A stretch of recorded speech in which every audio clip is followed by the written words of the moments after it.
Dear listener, welcome once more to the Hercule Poirot story podcast, where the little grey cells awaken to unravel the most perplexing enigmas of the human soul. Tonight, we embark upon a tale of shadowed deceit and mortal peril, homicide and the hidden killer. Picture, if you will, the brooding edifice of Blackwood Manor, nestled amidst the fog-shrouded moors of rural Devonshire, England, a bastion of ancient stone and whispered secrets, where the winds howl like tormented spirits across the undulating hills.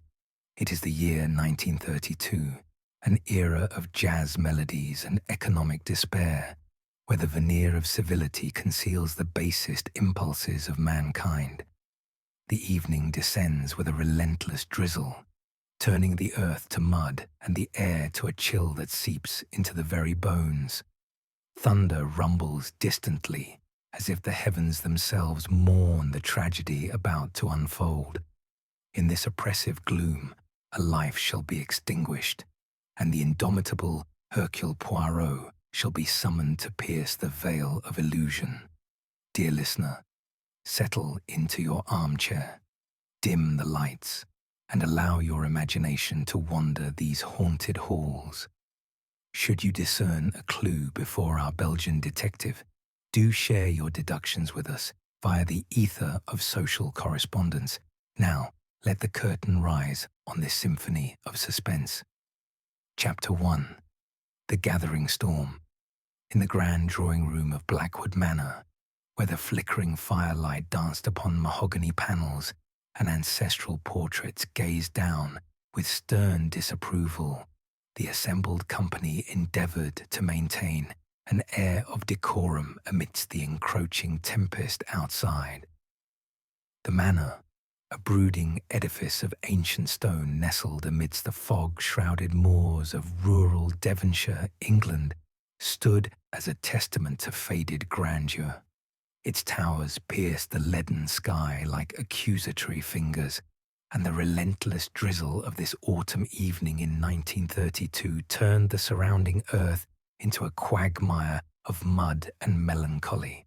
The wind howled through the chimneys, carrying with it the faint, acrid scent of peat from the distant bogs, as if the very landscape conspired to amplify the unease within. Sir Reginald Harrington, the victim whose fate would soon be sealed in this opulent chamber, presided over the gathering with the imperious bearing of a man accustomed to unyielding command. A robust figure in his late 50s, he cut an imposing silhouette against the hearth's glow, his florid complexion, framed by mutton-chop whiskers of iron grey, bespoke years of indulgence in fine ports and cigars. His balding pate glistened under the chandelier's crystal facets, and his eyes, sharp as a ledger's tally, surveyed the room with habitual suspicion. As a wealthy industrialist whose fortunes had been forged in the smoky steel mills of Birmingham, Sir Reginald embodied the relentless drive of the machine age. Yet, beneath this blustery exterior lurked a psyche marred by profound paranoia and unquenchable avarice. He hoarded secrets as jealously as he did his gold, ever vigilant against perceived slights or betrayals. His mind, a fortress of calculations, often wandered to the vulnerabilities of those around him, seeing enemies in every shadow. This evening, he'd summoned his intimates under the guise of a celebratory soiree, though his true intent, perhaps to confront simmering tensions, remained veiled. Seated upon a velvet settee embroidered with faded heraldic motifs, his wife, Lady Evelyn Harrington, presented a picture of ethereal composure. In her early 40s, she possessed a beauty that time had refined rather than eroded. Raven hair coiled in an elegant chignon, skin pale as alabaster, and eyes of piercing emerald that held the restless gleam of an untamed intellect. Her gown of deep burgundy silk whispered with each subtle movement accentuating her slender form. Lady Evelyn's psychological profile revealed a soul tormented by unfulfilled desires, wedded not for affection, but for the security of wealth. She harbored a simmering resentment toward her husband, whose domineering nature had stifled her aspirations. Whispers of a clandestine affair with a dashing artist in London's bohemian circles fueled her inner turmoil, and the allure of inheritance loomed as a tantalizing escape. Her motives intertwined revenge with liberation, manifesting in fleeting glances toward the rain-lashed windows, as if she yearned for the storm to carry her away from this gilded cage. Lounging indolently beside her, their son, Edward Harrington, embodied the decadence of youth squandered.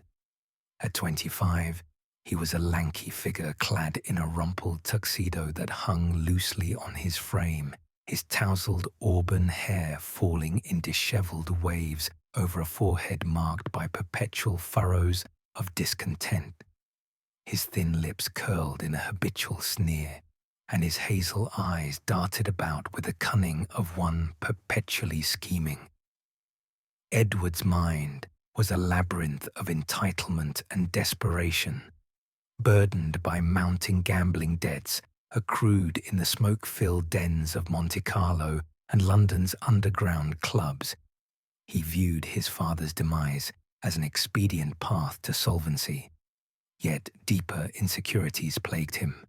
A fear of inadequacy, born from years under Sir Reginald's critical gaze. His indolence served as a shield, masking a volatile temperament that could erupt in fits of petulance. This night, he fidgeted with a silver cigarette case, his thoughts drifting to the bookie's ultimatum, received just that morning. Across the room, pacing with the restless agitation of a caged panther, stood Mr. Victor Lang, Sir Reginald's long-time business associate. A wiry man of 50, with sharp, angular features, a neatly trimmed moustache of salt and pepper, and spectacles perched upon a hawkish nose, Lang exuded the precision of a Swiss timepiece. His tailored suit, though impeccable, bore the faint creases of one who prioritized intellect over vanity. Lang's psyche was one of calculated ambition, honed by decades in the cutthroat world of industrial finance. A recent dispute over embezzled funds he believed Sir Reginald had siphoned from their joint ventures, provided his motive, a burning desire for revenge cloaked in a facade of unwavering loyalty. His mind raced with scenarios of retribution, his composure betrayed only by a subtle tic, the repeated adjustment of his cufflinks, a telltale sign of suppressed anxiety.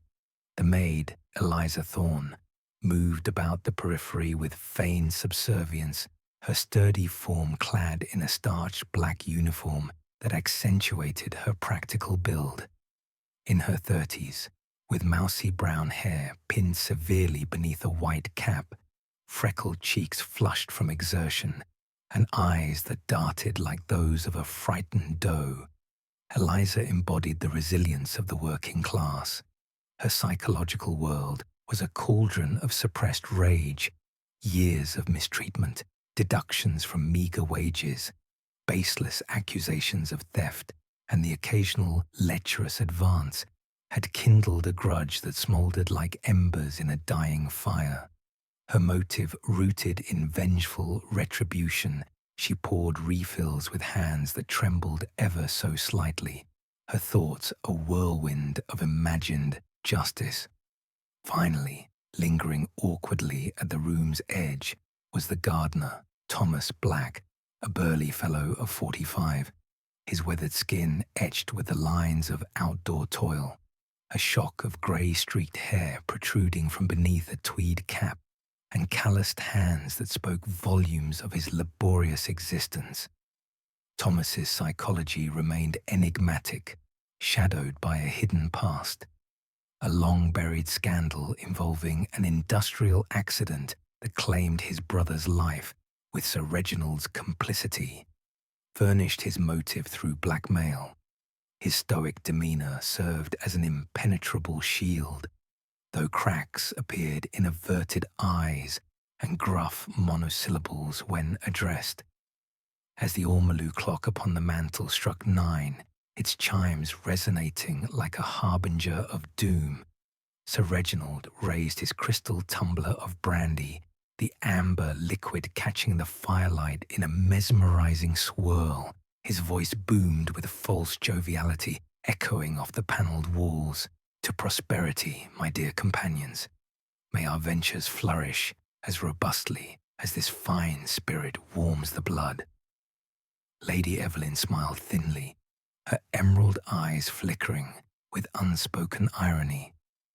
Indeed, Reginald, though one wonders if prosperity is not a fleeting illusion in these trying times of economic strife and societal upheaval. Edward snorted derisively, extinguishing his cigarette in a nearby ashtray with unnecessary force. Father, your toasts grow as predictable as your interminable lectures on fiscal prudence. One might think you've forgotten the thrill of risk. Mr. Lang adjusted his spectacles, his tone laced with a subtle edge of sarcasm that only the astute might detect. Predictability has its merits, young Edward, unlike the caprices of fortune, which so often lead the unwary to ruin. Eliza, navigating the room with a silver tray laden with decanters, murmured deferentially, "If you'll excuse me, sir, the storm worsens. I must secure the windows, lest the draughts invade this sanctum." Thomas, standing rigidly by the door as if unsure of his place in this rare invitation to the inner circle, grunted in agreement.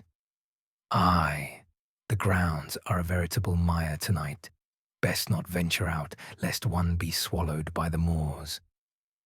Unbeknownst to the assemblage, the seeds of murder had already been sown in the chamber of contrived civility, for concealed within Sir Reginald's tumbler lurked a fatal dose of cyanide, administered with cunning precision during a momentary distraction earlier in the evening, a sleight of hand amidst the clinking of glasses and the murmur of polite discourse. The poison, swift and merciless in its efficacy, would soon claim its victim, unraveling the fragile tapestry of alliances and animosities that bound these souls together. The air grew heavier, pregnant with unspoken accusations, as the storm outside mirrored the gathering tempest within. Chapter 2. The fatal toast. The atmosphere in the drawing room of Blackwood Manor thickened palpably, akin to the dense fog that now enveloped the moors outside, blurring the boundaries between the tangible world and the spectral whispers of the night. The relentless patter of rain against the mullioned windows provided a rhythmic underscore to the undercurrents of tension swirling among the guests, each ensnared in their private labyrinths of thought and desire. The year 1932 had brought with it not only the chill of autumn, but also the pervasive chill of economic despair, where fortunes teetered like leaves in the gale, and alliances forged in prosperity now frayed under strain. Within these walls, adorned with tapestries depicting ancient hunts and conquests, the assembled company navigated a more insidious pursuit, one of veiled animosities and unspoken grievances. Sir Reginald Harrington, ensconced in his high-backed armchair by the hearth, savoured his brandy with the deliberate relish of a connoisseur, the amber liquid swirling in his tumbler like molten gold under the chandelier's soft illumination. Oblivious to the malice that permeated the air, his mind wandered through the corridors of his empire, the clanging steel mills, the ledgers brimming with profits, and the secrets he wielded like weapons to maintain his dominion. Yet, in this moment of repose, He failed to detect the subtle anomalies that might have alerted a more attuned soul. The faint, almost imperceptible almond scent wafting from his glass, dismissed idly as a peculiarity of the aged spirit, or perhaps the residue of some innocuous kitchen mishap. His paranoia, usually a vigilant sentinel, was lulled by the familiarity of his surroundings, allowing the poison's insidious presence to remain undetected. Lady Evelyn Harrington, her posture a study in refined elegance upon the settee, traced the intricate patterns of her gown's lace cuff with slender fingers, her thoughts drifting far beyond the confines of this stifling chamber. The emerald depths of her eyes concealed a tempest of unfulfilled longings. Her marriage, a pragmatic union sealed in the drawing rooms of high society, had long since devolved into a prison of propriety. The clandestine affair with her London artist, a man whose passion ignited her dormant spirit, fueled a motive as potent as any toxin. The promise of liberation through widowhood, coupled with the substantial inheritance that would fund her escape to a life of artistic freedom. This evening, her resentment manifested in subtle ways. A fleeting glance toward the decanter, a barely perceptible tightening of her lips when Sir Reginald's voice boomed with authority. Yet she maintained her facade, her psychological armor of composure, shielding the vengeful currents beneath. Edward Harrington slouched in his chair with the indolence of one accustomed to privilege without responsibility, lit another cigarette, the acrid smoke curling upward like the tendrils of his mounting desperation. His hazel eyes, shadowed by disheveled auburn locks, flicked restlessly about the room, assessing each occupant as potential allies or obstacles in his perpetual quest for funds. The gambling debts that gnawed at his conscience like voracious rats had escalated beyond mere folly. Creditors, shadowy figures from the underbelly of society, demanded repayment with threats that echoed in his nightmares. Edward's psyche, a volatile mix of entitlement and insecurity, viewed his father's death not as tragedy, but as salvation, a swift inheritance to settle scores and reclaim his dissipated lifestyle. A red herring lay in his fabricated alibi, a supposed solitary stroll in the gardens earlier that evening, where the sodden earth would ostensibly account for any muddy traces, though in truth he had sequestered himself in the billiard room for a furtive telephone call to his bookie, pleading for an extension that was summarily denied. Mr. Victor Lang ceased his pacing and settled into a chair opposite Sir Reginald, engaging him in a discourse on the fluctuating markets with a voice modulated to convey collegial interest. His sharp features, illuminated by the fire's glow, betrayed no overt malice, yet his mind churned with calculations of retribution. The embezzlement scandal that had fractured their partnership, funds siphoned by Sir Reginald to bolster his personal coffers, had ignited a grudge that burned with the intensity of forged steel. Lang's ambitious nature, tempered by years of financial maneuvering, now channeled into a motive of calculated revenge, veiled behind a veneer of loyalty.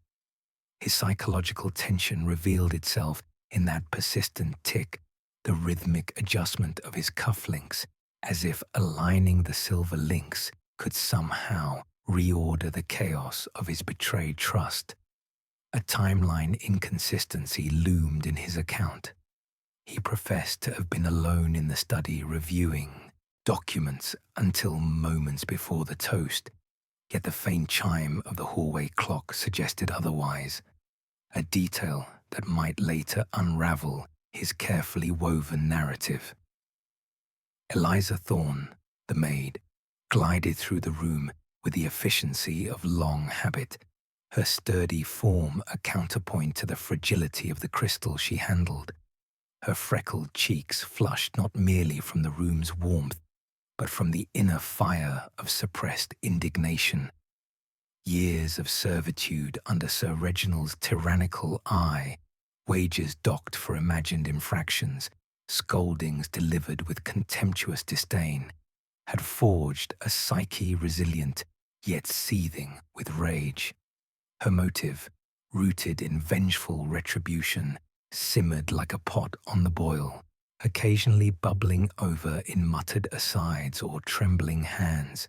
Misdirection was planted in a torn scrap of fabric from her apron, snagged deliberately near the sideboard where the decanter rested, suggesting mere clumsiness rather than premeditated intent. As she refilled glasses, her eyes darted to the tumbler in Sir Reginald's grasp, a fleeting satisfaction crossing her features before she schooled them into subservience. Thomas Black, the gardener, remained a stoic sentinel by the door, his burly frame ill at ease in this realm of polished refinement. The weathered lines of his face, etched by sun and storm, concealed an enigmatic soul shadowed by grief and resentment. The blackmail that bound him to Sir Reginald, a hidden scandal from the mills, where negligence had claimed his brother's life, provided a motive steeped in familial revenge. Thomas's psychology, a fortress of stoicism, cracked only in subtle ways, averted eyes when the conversation turned to past misfortunes, or the clenching of his calloused fists at mentions of industrial prowess. His footprints, imprinted in the muddied paths outside, matched those that might lead to the service entrance, a potential red herring if not examined with discerning eyes, for he had indeed traversed the grounds earlier, ostensibly to secure the greenhouse against the gale. As the discourse waned, Sir Reginald lifted his tumbler once more, his voice resonant with command. "Enough of these trifles. Let us drink to the future, my future, unassailable as these ancient walls." The others raised their glasses in perfunctory compliance, the clink of crystal a brittle harmony. Sir Reginald took a hearty swig, the brandy sliding down his throat with familiar warmth. But within moments his expression shifted from complacency to confusion, then to stark horror. He clutched at his throat, his florid face contorting in agony as the cyanide's grip tightened. What devilry is this?" he gasped, his voice a ragged wheeze, the tumbler slipping from his grasp to shatter upon the Persian rug, spilling its tainted remnants in a dark stain. Lady Evelyn rose swiftly, her alarm flawlessly feigned, though her eyes held a glint of something inscrutable. "Reginald, good heavens, summon aid at once." Edward stared in wide-eyed shock, his sneer dissolving into genuine dismay, or was it relief? "Father, this cannot be. Speak, man." Mr. Lang knelt beside him with alacrity, his hands hovering as if to assist. "Poison, by all that's holy. The scent, it's cyanide, unmistakable." Eliza let out a piercing scream, her tray clattering to the floor in a cacophony of silver and porcelain. "Oh, merciful Lord, no!" Thomas lumbered forward, his gruff voice cutting through the pandemonium. "He's gone cold already, dead as the stones in yonder wall." In the ensuing chaos, clues scattered like shards of the broken glass, the poisoned tumbler bearing faint traces, a muddy footprint smeared in the spilled liquid, and the discordant accounts of who had last handled the decanter. The storm outside raged on, a fitting accompaniment to the unraveling within, as the hidden killer's deed propelled the manor into a vortex of suspicion and dread. Chapter 3. The Belgian intruder dawn broke over Blackwood Manor with the reluctance of a tardy witness, its pale light filtering through the heavy draperies to cast elongated shadows across the drawing room's ornate furnishings. The moors beyond the windows remained shrouded in a persistent mist that clung to the ancient oaks like veils of mourning, the air heavy with the scent of damp earth and lingering peat smoke from the dying hearth. The storm of the previous night had abated, leaving behind a crisp chill that seeped through the stone walls, a fitting accompaniment to the pall of death that now enveloped the household. It was the morning of October 15th, 1932, a date that would etch itself into the annals of local infamy as the machinery of justice began its inexorable grind in the wake of Sir Reginald Harrington's untimely demise. The local constabulary, under the command of the portly Inspector Graves, had arrived in the small hours, their boots tracking mud across the Persian rugs as they secured the scene with the ponderous efficiency of rural officialdom. Graves, a man in his 50s with a walrus moustache that drooped like wilted ferns and eyes bleary from interrupted slumber, surveyed the room with a mixture of pomposity and perplexity. His psyche, shaped by decades of petty thefts and domestic squabbles, ill-equipped him for the intricacies of premeditated murder among the gentry. A clear case of foul play, he declared to his sergeant, a lanky youth named Wilkins, as they cordoned off the shattered tumbler and the stained carpet. Yet beneath his bluster lurked a nagging insecurity, for the Harrington name carried weight in Whitehall circles, prompting a telegram to Scotland Yard for reinforcements. It was this summons that heralded the arrival of Hercule Poirot, the diminutive Belgian detective whose reputation preceded him like a fanfare. Poirot alighted from a chauffeured motor car at mid-morning, his egg-shaped head held high, his waxed moustaches curled to perfection, and his obsidian eyes gleaming with the acuity of a master swordsman. Attired in an impeccable tailored suit of charcoal grey, complete with patent leather shoes that miraculously repelled the muddy drive, and a Homburg hat perched at a precise angle, Poirot embodied order amidst chaos. His psychological makeup was a symphony of meticulous intellect and profound intuition. A man who abhorred asymmetry in all forms, whether in a crooked picture frame or a flawed alibi. He wielded his little grey cells to dissect the frailties of the human soul with surgical precision. Unswayed by the histrionics of emotion, yet deeply empathetic to the undercurrents of motive and deception, Poirot approached each enigma as a puzzle to be reassembled, revealing the hidden patterns of malice. "Bonjour, Inspector." Poirot greeted Graves with a courteous bow, his accent a melodious blend of French inflection and Belgian precision. "Hercule Poirot at your service. I understand there's been a most unfortunate occurrence, a poisoning, n'est-ce pas?" Graves harumphed, adjusting his belt over his ample girth. "Indeed, Mr. Poirot. Sir Reginald Harrington, dead as a doornail from cyanide in his brandy. Obvious, ain't it? The wife, always the spouse in these domestic kerfuffles. Jealousy or money, mark my words." Poirot's moustaches twitched in amusement, though his expression remained inscrutable. "Non, non, Inspector. One must not leap to the precipice of conclusion without first traversing the bridge of evidence. Permit me to examine the scene, if you please." With methodical grace, Poirot traversed the drawing room, his gaze alighting upon the physical remnants of the crime.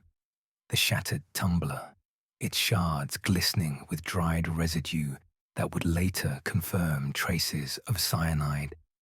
A scrap of fabric snagged on the sideboard's ornate carving, its threads suggesting a hasty entanglement, and faint footprints in the spilled liquid.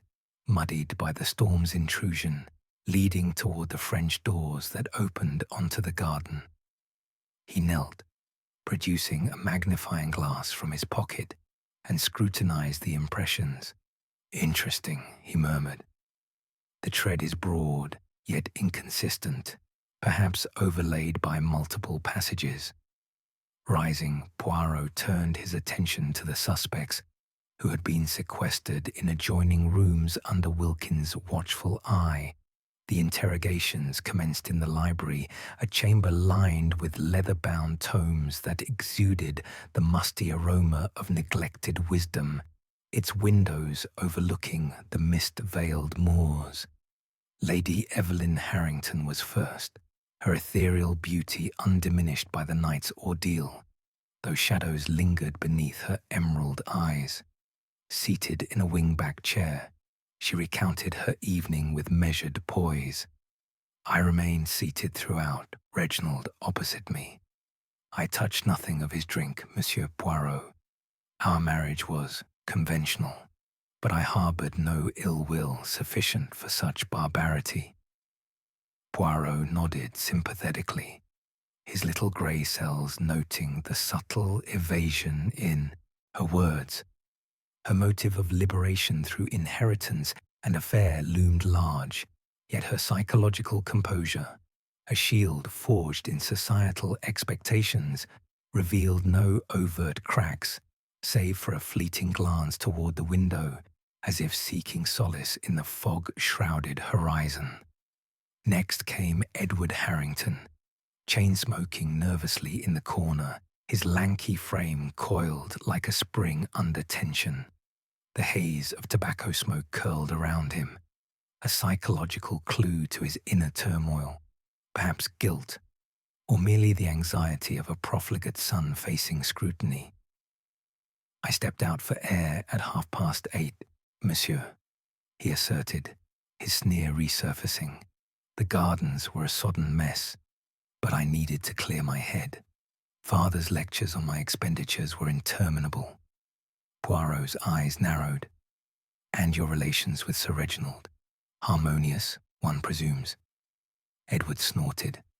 "Hardly. But murder? Preposterous. I'd sooner face my creditors than the gallows." The detective filed away the timeline inconsistency. Edward's stroll purportedly during Eliza's absence from the room, along with the red herring of his muddy shoes, which upon closer inspection bore soil inconsistent with the garden's composition. Mr. Victor Lang followed, his wiry form rigid as he adjusted his spectacles and cufflinks in rapid succession, the tick a beacon of suppressed agitation. "I discussed business matters with Sir Reginald until the very toast," he stated, his voice steady but his eyes evasive. "My hands are clean of this abomination." Poirot probed gently. "And your partnership? Amicable, sans doute." A flicker of resentment crossed Lang's hawkish features. There were discrepancies in accounts, but nothing warranting violence. The claim of solitude in the study clashed with the hallway clock's chime, a discrepancy that Poirot noted alongside Lang's chemical background ideal for procuring cyanide.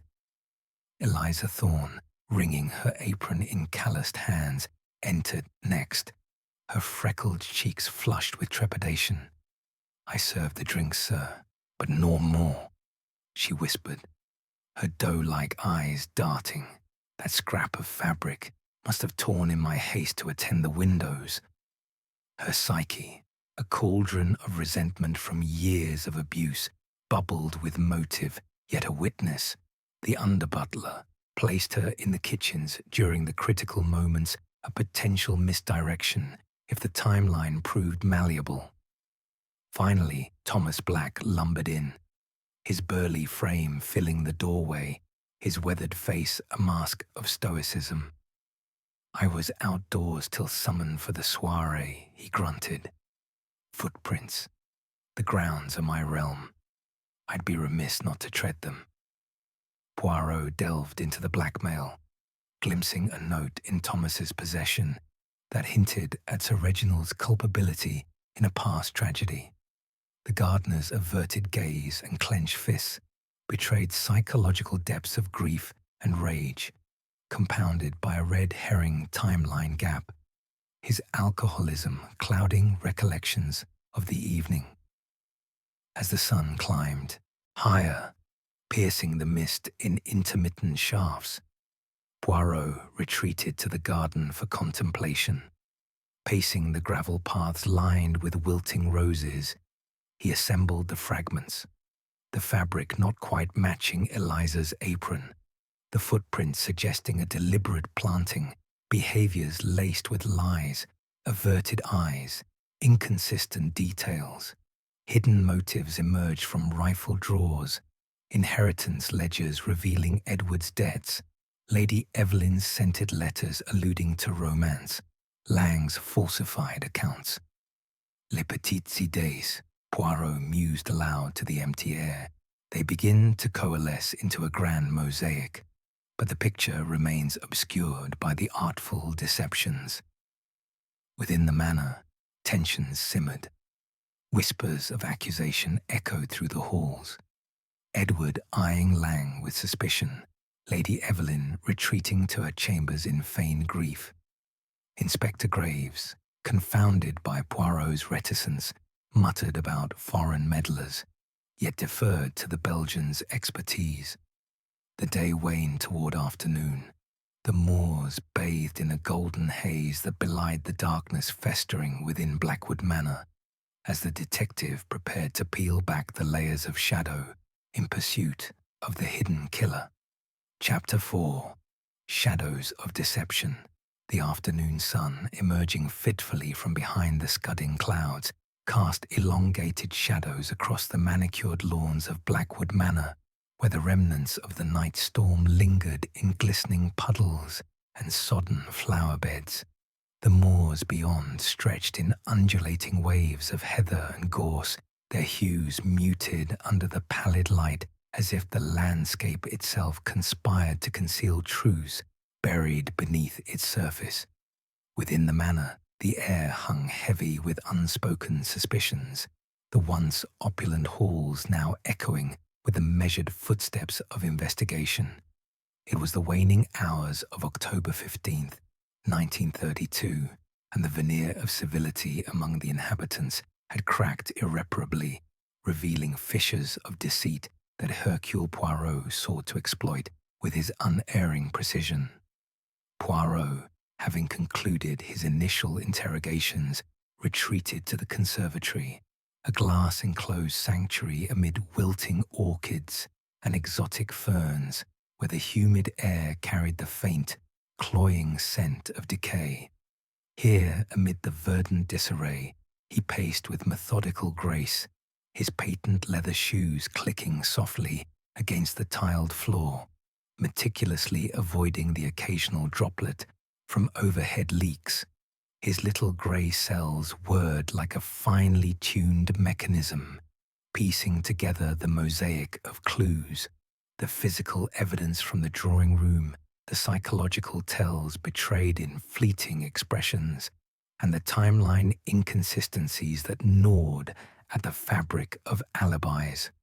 The human soul, he reflected inwardly, is a garden of shadows where motives bloom in secrecy and red herrings thrive like weeds. Summoning the suspects one by one to this verdant arena, Poirot delved deeper into their psyches, his questions a scalpel, dissecting layers of pretense.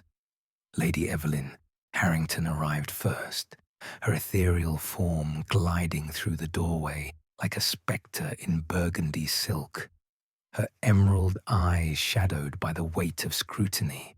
Seated upon a wicker chair amid the foliage, she confessed under Poirot's gentle yet insistent probing to the existence of her clandestine affair. It was an escape, Monsieur Poirot. Nothing more. A fleeting respite from the suffocating bonds of matrimony. She sighed, her voice a tremulous whisper that echoed the rustle of leaves. Her motive of liberation burned brightly, intertwined with the allure of inheritance, yet a red herring emerged in her unwavering alibi. She had been witnessed by the under-butler engaged in embroidery during the precise moment of the poisoning, her hands occupied with needle and thread rather than decanter and toxin. Psychologically, her composure cracked only in subtle tremors. A quivering lip, a gaze averted toward the misted panes, as if the admission unburdened, yet ensnared her further. Edward Harrington followed, his lanky frame slouching into the conservatory with the petulance of thwarted youth, his auburn hair dishevelled and his hazel eyes alight with defiance. Lighting yet another cigarette, the smoke mingling with the humid air like insidious fog, he faced Poirot's inquiries with a veneer of nonchalance that barely masked his volatility. The discovery of an incriminating IOU in his chambers, unearthed during a discreet search, laid bare his gambling debts, a motive as pressing as the creditors who hounded him. Yes, father threatened to disinherit me, Edward admitted grudgingly, his sneer twisting into a grimace. But murder, I'd rather face the bailiffs than the noose. His behavior grew erratic under pressure, lashing out at an imagined slight from a passing servant, a psychological clue to his unstable temperament, born from years of paternal disapproval. Misdirection lay in the forged footprints near the service door, mimicking his own but subtly larger, as if planted to divert suspicion, though Poirot noted the soil's composition matched not the gardens, but the stable yard, where Edward claimed no venture. Mr. Victor Lang entered next, his wiry form taut as a bowstring, his hawkish nose accentuated by the conservatory's diffused light as he adjusted his spectacles and cufflinks in rapid, rhythmic succession, the tick now a frantic Morse code of anxiety, surreptitious examination of business ledgers, procured from Sir Reginald's study, revealed an inversion of the embezzlement narrative. It was the victim who had siphoned funds, framing Lang to conceal his own malfeasance.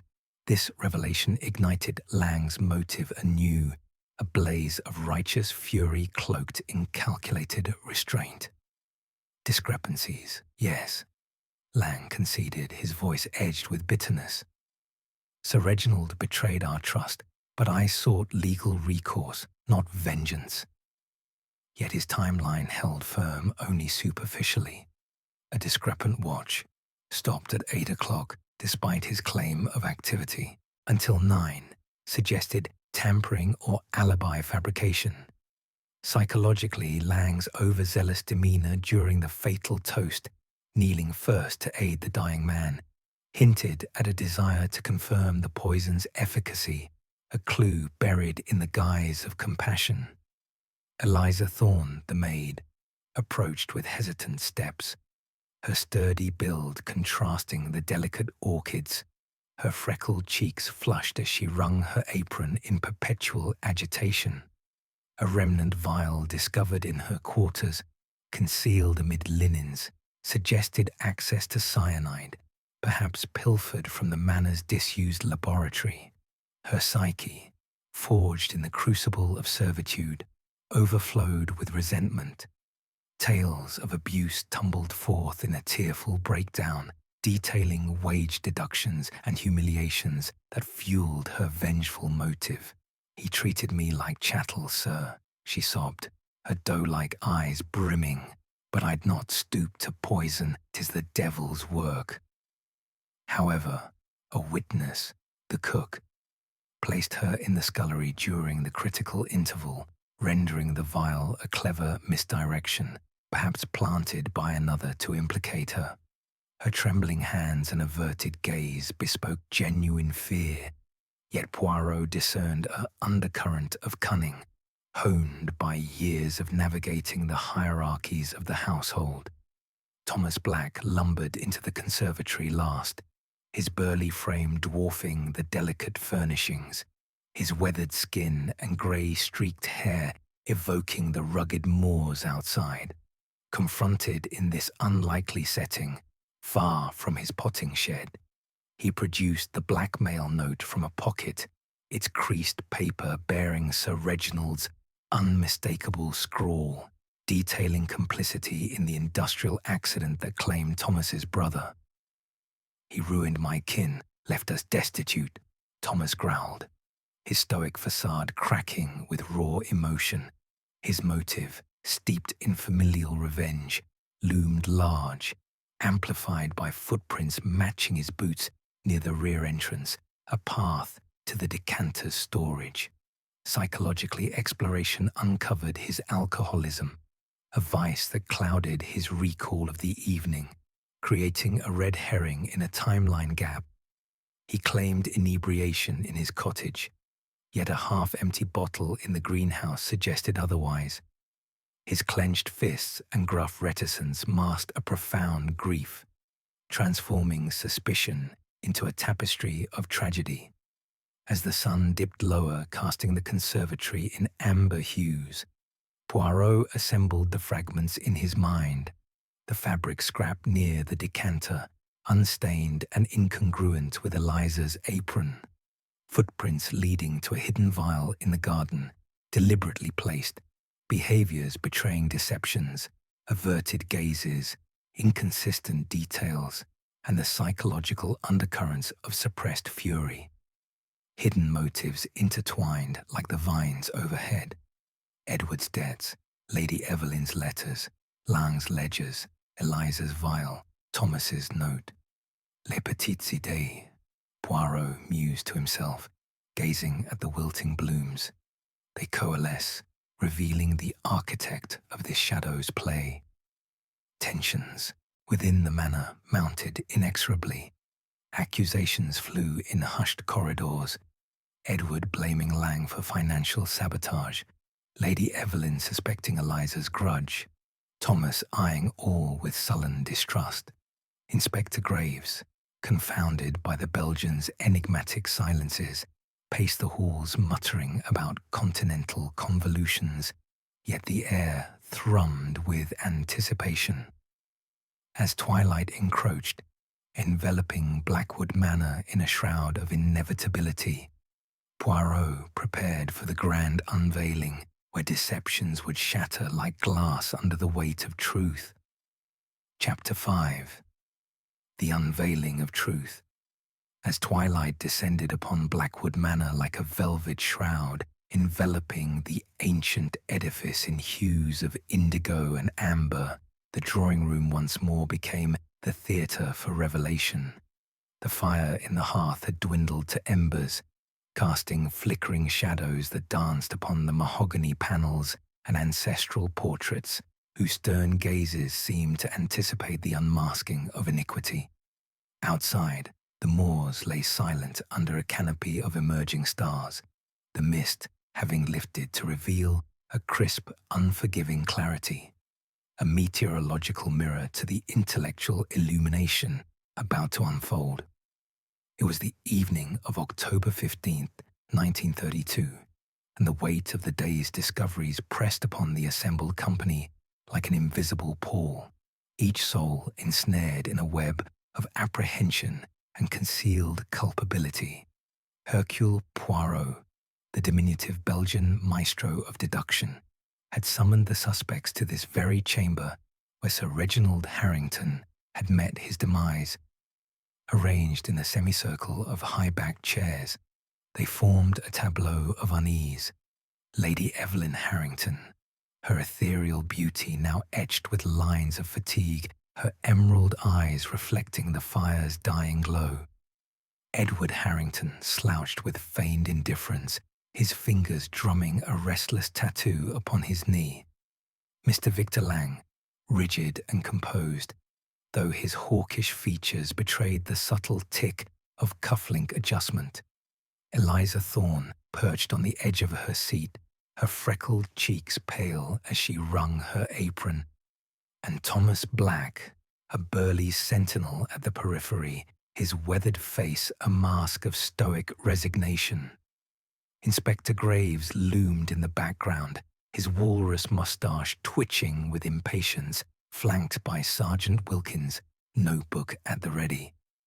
Poirot stood before them, his egg-shaped head inclined slightly, his waxed mustaches impeccable, his obsidian eyes gleaming with the triumph of ordered intellect. Attired in his charcoal suit, he embodied the inexorable force of logic amid the chaos of human frailty. His psyche, a bastion of meticulous intuition, had sifted through the detritus of deception, the physical clues, psychological undercurrents, and temporal discrepancies to forge a narrative of truth. "Mes amis," he commenced, his voice a clarion of certainty resonating through the room. "We gather here to confront the enigma of Sir Reginald Harrington's demise. The method is elementary. Cyanide, administered in the brandy, a poison swift and merciless. But the killer, that is the symphony of misdirection, the artful concealment of motive amid a cacophony of red herrings." He paced with deliberate steps, the floorboards creaking softly under his patent leather shoes, his gaze sweeping the assembly like a searchlight. "Let us commence with the physical evidence. The shattered tumbler, bearing traces of the fatal toxin. The scrap of fabric snagged upon the sideboard, not, as one might presume, from Mademoiselle Thorne's apron, but from a handkerchief torn in haste during the act. The footprints in the spilled liquid, broad and muddied, leading to the garden where a vial was concealed, a deliberate planting to mislead." Pausing before Lady Evelyn, Poirot inclined his head courteously. "Madame Harrington, your motives gleam like the emeralds in your eyes. A marriage of convenience turned to resentment, fueled by a clandestine affair and the promise of inheritance. Your psychological torment is palpable, the yearning for liberation manifesting in those fleeting glances toward freedom. Yet your alibi endures, witnessed in embroidery during the fatal toast, your hands innocent of the decanter." Lady Evelyn's composure held, though a sigh escaped her lips. "Then I am exonerated, monsieur." Poirot smiled enigmatically. "For the moment, madame." Turning to Edward, the detective's expression sharpened. "Monsieur Edward, the prodigal son, burdened by debts as mountainous as the moors.